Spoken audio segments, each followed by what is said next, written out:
Hari tanpa rambut. Jika kamu menjelang usia 16, tentu kamu sering berdiri di depan kaca mengamati setiap inci wajahmu. Kamu akan merasa menderita melihat hidung yang kebesaran atau pesek, atau ketika ada jerawat yang muncul lagi. Dan yang paling malang adalah ketika kamu merasa seperti orang dungu. Rambutmu tidak lagi hitam berkilat. Ditambah lagi, tak seorang pun berusaha mendekatimu. Alisa tak pernah menghadapi masalah semacam itu.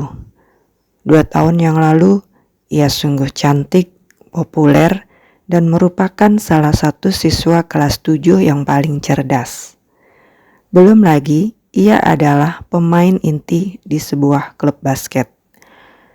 Dengan tubuh tinggi semampai, mata coklat, dan rambut yang hitam mengkilat, ia tampak lebih seperti gadis sampul daripada seorang siswa SMA. Tetapi pada musim panas yang lalu terjadilah perubahan. Setelah seharian bertugas di lapangan, Alisa bergegas pulang ke rumah, membersihkan air dari rambutnya dan menyisiri rambutnya yang kusut.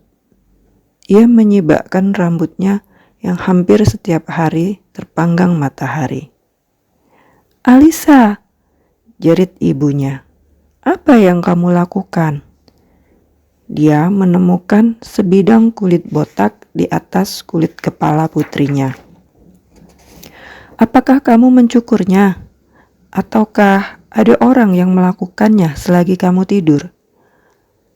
Misteri itu segera terpecahkan karena Alisa telah memasang bando karet terlalu ketat di sekitar rambut ekor kudanya. Kejadian itu pun segera terlupakan. 3 bulan kemudian, sebuah bidang botak lainnya ditemukan. Lalu satu lagi. Segera saja kepala Alisa berbelang-belang oleh bidang botak yang aneh. Setelah didiagnosa sebagai sekedar karena stres sampai mencoba bermacam-macam obat oles, seorang dokter ahli melakukan suntikan kortison, 50 suntikan di setiap bidang botak setiap 2 pekan.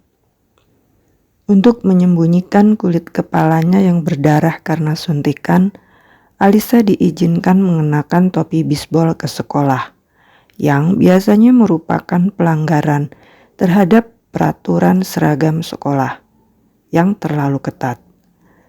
Beberapa helai rambut menyeruak dari bekas-bekas luka itu, namun rontok lagi setelah 2 pekan.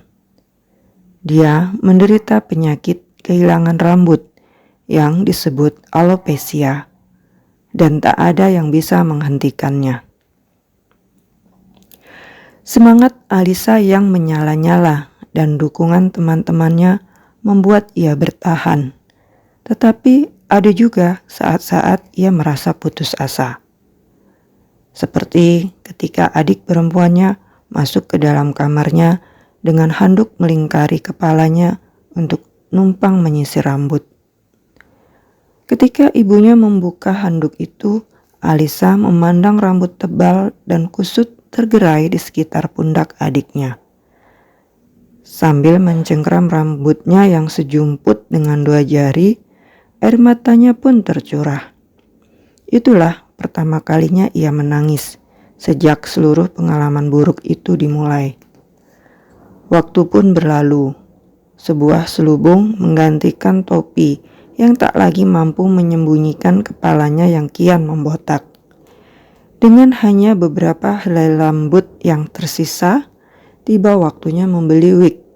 Daripada berupaya mengembalikan rambut hitamnya yang pernah panjang, ia berpura-pura seakan tidak ada yang hilang.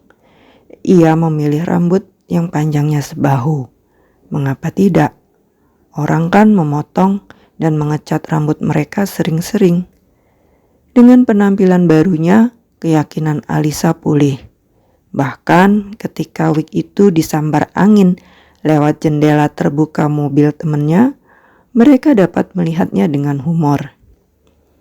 Ketika musim panas tiba, Alisa mulai khawatir kalau ia tak bisa mengenakan wig di dalam air. Bagaimana dia bisa berenang lagi? Mengapa? Apa sudah lupa caranya berenang? Tanya ayahnya. Dia menangkap maksud ayahnya. Dan setelah mengenakan topi renang yang tak nyaman selama sehari, ia membangun keberaniannya untuk tampil sama sekali botak. Meski ada pandangan dan komentar yang terkadang tak sopan dari pengunjung kolam renang. Ngapain sih dibotakin kayak anak-anak berandal? Alisa menyesuaikan diri dengan penampilan barunya. Ia kembali ke sekolah pada musim gugur, tanpa rambut, tanpa alis mata, tanpa bulu mata. Sedangkan wignya tergeletak di suatu tempat di balik lemarinya. Seperti yang sudah ia rencanakan, ia mencalonkan diri menjadi ketua OSIS dengan hanya mengubah sedikit pidato kampanyenya. Sedikit bergaya para pemimpin botak yang terkenal. Alisa berhasil membangun kesan di kalangan pelajar dan staf. Dalam pidato pertamanya sebagai ketua terpilih, Alisa mengungkapkan keadaannya dan dengan tenang menjawab semua pertanyaan. Dengan memakai kaos oblong bertuliskan Bad Hair Day yang terletak di bagian depan, ia menunjuk ke kaosnya sambil berkata, "Ketika kalian bangun pagi hari dan tidak senang melihat tampang kalian, kalian bisa mengenakan kaos ini." Sambil mengenakan kaos yang lain, dia meneruskan, "Ketika saya bangun pagi hari, saya mengenakan kaos ini. Di kaos itu tertulis, hari tanpa rambut. Setiap orang bersorak dan memuji. Dan Alisa yang cantik, populer, dan cerdas, kini menjabat sebagai ketua OSIS dengan mata yang coklat dan jernih." Dia membalas dengan senyum manis dari podium di mana ia berdiri.